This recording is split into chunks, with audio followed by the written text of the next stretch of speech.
오늘은 역대하 6장의 말씀을 묵상합니다. 솔로몬은 장막절을 맞이하여 이스라엘 백성들의 대표자들을 예루살렘으로 소집하고 여호와의 언약궤를 다윗 성으로부터 새로 건축한 성전으로 메어 올렸습니다. 솔로몬은 메어 올린 언약궤를 성전 안에 지성소 구름 날개 아래에 두었고, 모든 제사장들과 성전 찬양단들은 성소 밖 제단 곁에 서서 여호와 하나님을 찬양합니다. 이때 여호와의 전에 구름이 가득하면서 여호와의 영광이 하나님의 전에 임재합니다. 이때 솔로몬은 여호와를 향한 성전 헌당 봉헌사와 함께 이스라엘 온 회중을 향하여 축복하면서 솔로몬 성전의 건축 경위를 설명하고 하나님의 신실하심을 선포합니다. 그리고 이어서 성전 봉헌 기도를 하나님께 올려드립니다. 2절 말씀을 보면 내가 주를 위하여 거하실 성전을 건축하였사오니 주께서 영원히 계실 처소로서이다 말씀합니다. 솔로몬은 성전이 하나님께서 영원히 거하실 처소라고 고백합니다. 솔로몬의 고백은 성전이 누구를 위한 것이며 무엇을 위해 지어졌는가를 명백히 밝히고 있습니다. 솔로몬은 성전을 봉헌하고 나서 하나님의 영광이 임재하실 것을 소원하고 있는데, 하나님의 임재는 성전의 예배를 통해서 체험할 수 있습니다. 예수 믿는 사람, 그리스도인은 주님이 영원히 거하실 처소가 되며 우리에게 임재하신 주님은 영원히 떠나지 않으신다는 것 기억하면서 신앙생활 해야 합니다.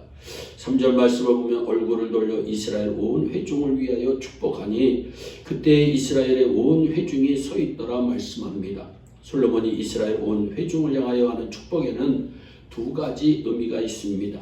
하나는 솔로몬 자신이 성전을 건축하고 봉헌식을 하면서 백성들을 축복할 수 있는 존재가 되었다는 것이고, 또 하나는 하나님께서 다윗에게 언약하신 축복의 성전을 통하여 이스라엘 백성에게 흘러가는 것입니다.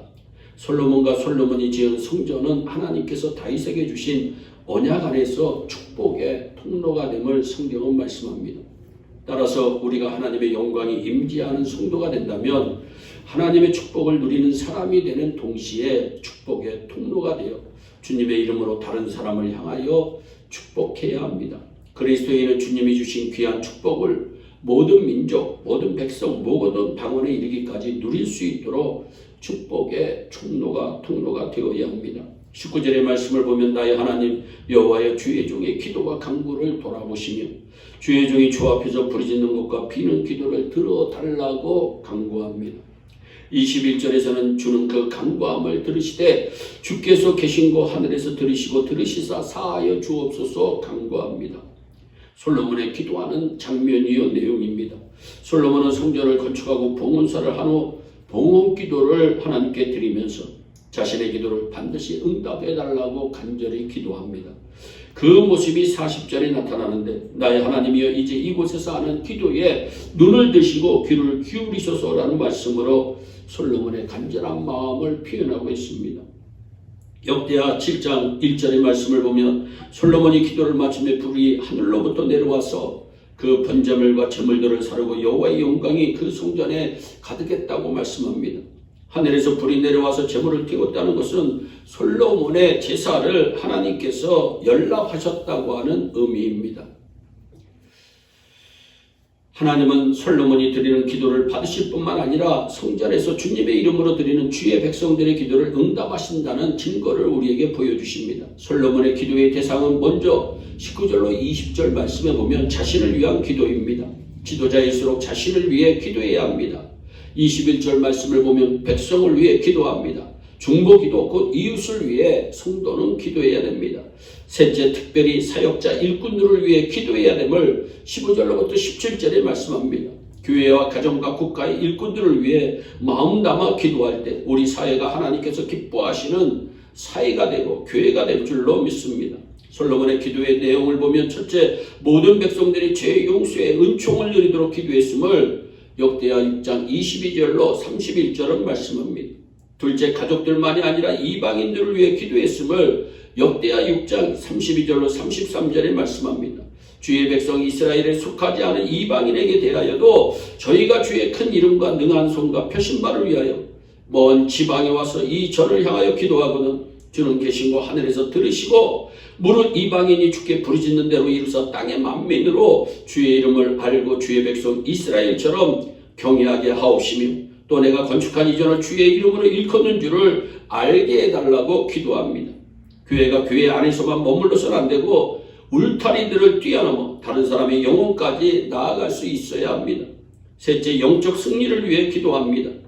역대하 6장 34절로 31절에 우리는 하나님에 의해 영적 전쟁을 위해 부름받은 사람들이기에 늘 영적 승리를 위해 기도해야 됩니다. 넷째, 그리스도의 언약을 숭망하며 기도했음을 역대하 6장 42절은 말씀합니다. 한 사람의 인생은 그 마음의 소원과 기도 제목대로 된다고 합니다. 기도가 가는 곳까지 인생이 간다고 합니다. 기도가 가는 곳으로 교회가 갑니다. 백성들의 기도에 의해 국가의 미래가 결정됩니다. 내 인생의 미래가 결정됩니다. 죄 용서와 영적 승리의 확신을 가지고 오직 예수 그리스도만을 드러내기를 소원하며 우리 모두 기도합시다. 자신과 사명을 위해 기도할 뿐 아니라 이웃을 위해, 특별히 가정과 교회와 국가의 일꾼들을 위해 기도해 봅시다. 우리의 사역과 가정과 교회가 그리스도 중심으로 하나님의 영광을 위해 쓰임받기를 마음의 소원을 담아 기도한다면 솔로몬의 기도를 들어주신 하나님께서 우리의 소원과 기도에도 동일하게 응답해 주실 줄로 믿습니다. 모든 기도의 승리자들이 되기를 주 예수 그리스도의 이름으로 축원합니다. 기도하겠습니다. 사랑의 하나님, 참 감사합니다. 우리 예일교회 성도들은 기도에 승리하는 축복의 주인공들이 되게 하여 주옵소서. 감사하고 예수님의 이름으로 기도하옵나이다. 아멘.